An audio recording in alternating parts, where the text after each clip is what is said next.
Commencing podcast.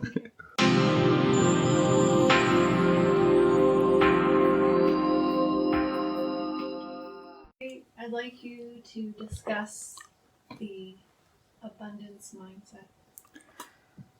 Okay. So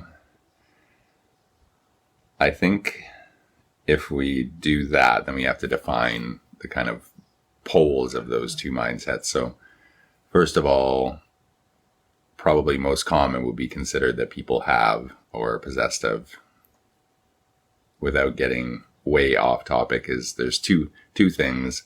On the one hand is a scarcity mindset, and on the other hand is an abundance mindset. So defining them as opposites, abundance would be characterized by your perspective or your perceptions of the world as having almost an unlimited access, and limited access to a state of mind of gratitude, I think would be probably one of the most defining measures of abundance. So in my culture, I'm an Indian. In my culture, basically when people don't know, but basically the main element of spirituality, the defining characteristic is that everything is interrelated, regardless if it's inanimate or animate, all the way throughout the entire universe. And that's kind of what I like to call spiritual reality, is this interconnectedness, which is empirically being able to be proven. And then secondarily, almost all ritual could be expressed simply by saying gratitude, so having an abundance mindset is something that, unless you're very lucky, it probably doesn't come about incidentally or accidentally. It has to be a practice or a series of exercises. And again, for the purposes of this podcast, I'm trying to stick to an arrow-like thing somewhat. So when you think about the fact that whatever your habitual mindset is literally represented in your mind and body as physical structures. So what, like the Buddha said, whatever you think, you become. So in order to inhabit an abundance mindset, you literally have to have rituals. They don't have to be of any religious stripe or philosophical set, but essentially you have to devote and have devotion to the concept of abundance, to look around you. And as with anything, whether it's meditation or whether it's any skill set that you develop, at first you have to work at it to build those structures up. And after a while, it becomes a filter and a lens through which you can see everything. And that includes like abundance. Abundance can't simply be about all the good things.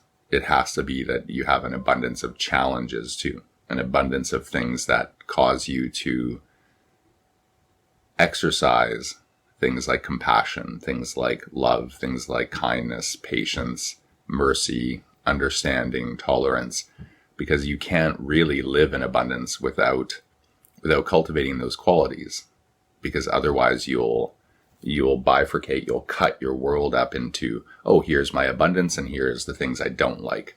And I think you have to kind of have a mindset whereby you include everything. And in doing so, having these practices that lead to a feeling of abundance really is kind of like initially mapping out your perceptions and your world in such a fashion that you can see. At first it's very manual, it feels very forced, it might feel insincere, just like doing loving kindness meditation. At first you're going to not feel, you're going to feel like you're saying thank you to that auntie who pinches you on the face and you don't like it and you have to be nice. So some days you're going to wake up and you're going to be like, thank you for this day, but you really want to scream your head off, or you come across an individual that's so challenging that it's going to be very difficult to turn your perception to abundance. So for me, like right now, I'm having challenges with it to see it. And yet yesterday, I at least made a minimum effort to trace those things. So one practice, like a grounding practice, is at morning and night, you get up, and the way to access your abundance mindset is to just start mapping out all of the things that you have to be grateful for, to have true gratitude for. And this is why I do appreciate, in the word in my people's language is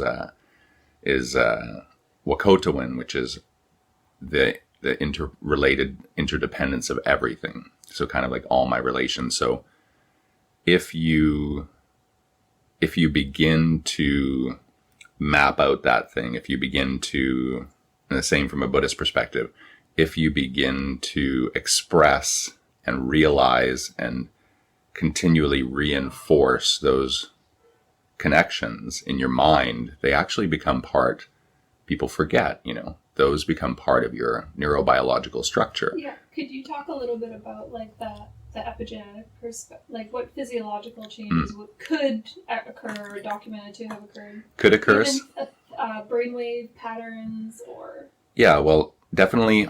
Well, hormone. You'd have to look up specific studies if you wanted more of the details of it. But definitely when it comes to, so once again, and try to keep it concise, but in order to do this, you have to have a level of mindfulness around your life. So mindfulness has been shown to lower stress levels, which lowers your cortisol level. All of these changes that can happen in your biology that essentially bring you back into a mindset of curiosity and openness, which is very interesting because if you read about trauma, they've actually found through MRIs, that a state of curiosity and a state of traumatization cannot coexist. Mm-hmm. So that's really fascinating. So curiosity is of a necessity, or is necessary to realize on a constant basis. You have to be curious about how you can define things as abundance. And nowadays, I think people have great difficulty with looking at the things that they are not appreciative of as being gifts to yourself as well. So gratitude practices, which is definitely along with an abundance mindset. Once again, people who do gratitude practices find themselves more calm, find themselves more happy. And you look from a neurochemical and biological perspective that you're forming these neural connections and neural pathways that are stronger than anything that previously has been. So anything you do that's a habit, especially if it's contradictory to a previous like negative mindset, is building neural pathways in opposition to it, and eventually they become the way that your brain travels, and it gets easier. So just like going to the gym, any skill. So looking at the abundance mindset, which again is like an umbrella term that probably encompasses mindfulness and gratitude and all of these other practices that you can do, loving compassion. All of these things are literally taking your perception and directing it towards a certain